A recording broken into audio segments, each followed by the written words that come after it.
a roundup of the week's top property and PropTech news in partnership with Proptech-X. Written by Andrew Stanton, Executive Editor of Estate Agent Networking, and read by me, Elle Wood, Estate Agent Mentor and Marketing. First, their headlines. Mixed messages regarding lettings and notice periods reverting back to normal. Fallout from RICS independent review lands at the feet of law firm. Trussell promise a mortgage decision in only 5 days. CMA pressure makes countryside rethink leasehold strategy. And finally, Housing Secretary Jenrick bites the dust. So our first story in today's roundup, mixed messages regarding lettings and notice periods reverting back to normal.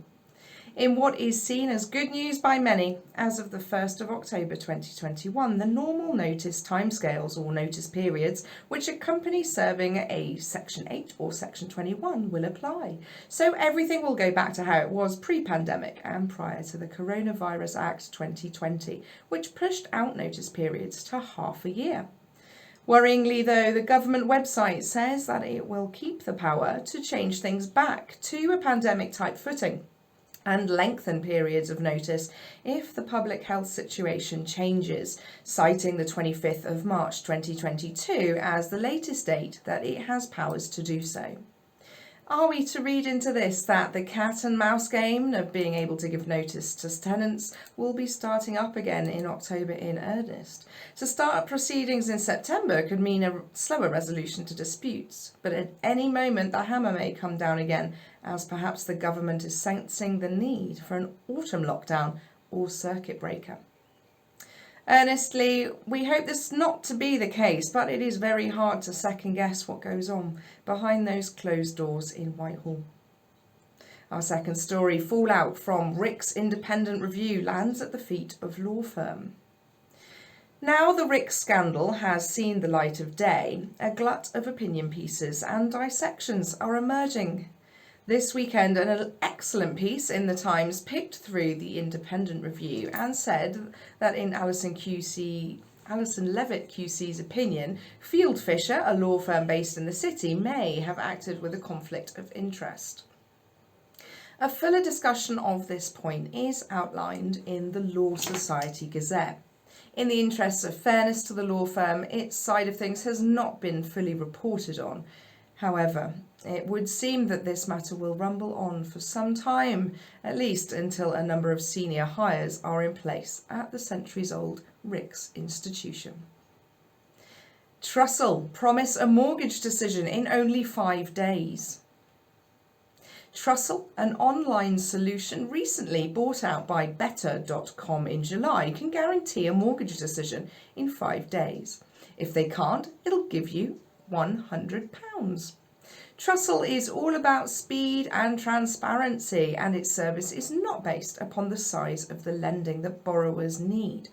It says, our team of expert mortgage advisors will compare 12,000 mortgage deals and find the right mortgage deal for you. You can chat with, call or email your advisor at any time. Your advisor won't be paid a commission based on the size of your loan or choice of lender. Their only motivation is to help you get a mortgage quickly and easily. And we do more than get you a mortgage. We check that you can still pay it if the unexpected happens, so you're protected against losing your home. Some lenders move quicker than others, and some of the big names like Barclays, BM Solutions, Clydesdale Bank, Fleet Mortgages and HSBC are very much in the frame with a promise that others will be added when it can facilitate the approval rate that allows 5-day decisions. Ian Larkin, CEO of Trussell, said, Trussell was created to make mortgage applications easier, and now we want to give our customers the certainty they desperately need at a very early stage in the process. Using technology and automation to cut out needless hassle, we can give our customers decisions in days, not weeks, without compromising on service. CMA pressure makes countryside rethink leasehold strategy. There has been quite the scuffle going on between the Competitions and Market Authority, CMA, and Countryside Properties, a superscale developer of new homes. The row had been about properties being sold with leasehold contracts that allowed ground rents to be increased to elevated levels the longer the properties were owned. This ratchet effect meant that properties would be blighted for resale and owners would face increasing payments as the costs escalated. Countryside has promised to stop selling homes with the doubling clauses appended to them, and it has also promised that those who had a leasehold agreement would only have to pay the amount set out in the first schedule with no further rises. This is a huge win for the present and future home buyers, leading other developers to also change their terms, Persimmon and Barratt, to name just two. Finally, Housing Secretary Jenrick bites the dust. It has been announced that Robert Jenrick has been sacked as Housing Secretary in Boris Johnson's latest cabinet reshuffle. Many seem genuinely surprised that fresh-faced Robert Jenrick has lost his position as Secretary of State for Housing at the Ministry of Housing, Communities and Local Government, a role that he held for just over 2 years. Jenrick did well to stay in post for so long, given his proximity to certain movers and shakers, his backing of a certain development in London, the ongoing cladding scandal, plus, of course, his planning reforms, to name just a handful of controversies. Sure, it is never easy being a politician. Sound bites that promise 300,000 new homes are hard to keep, especially during a global pandemic. You get the impression that anyone in this post is doomed to fail. That pattern is all too evident, and every time a new housing secretary loses their job, the joined-up dots approach to a cohesive housing structure is lost. Effectively, they're just replaced by the next person with bright ideas and a cohort of advisors and Whitehall officials with their own agendas. More sound bites, more promises. Michael Gove, who has recently been in the spotlight for resurfaced audio containing racist and homophobic language, will step into the role and try and move the needle on the new homes target.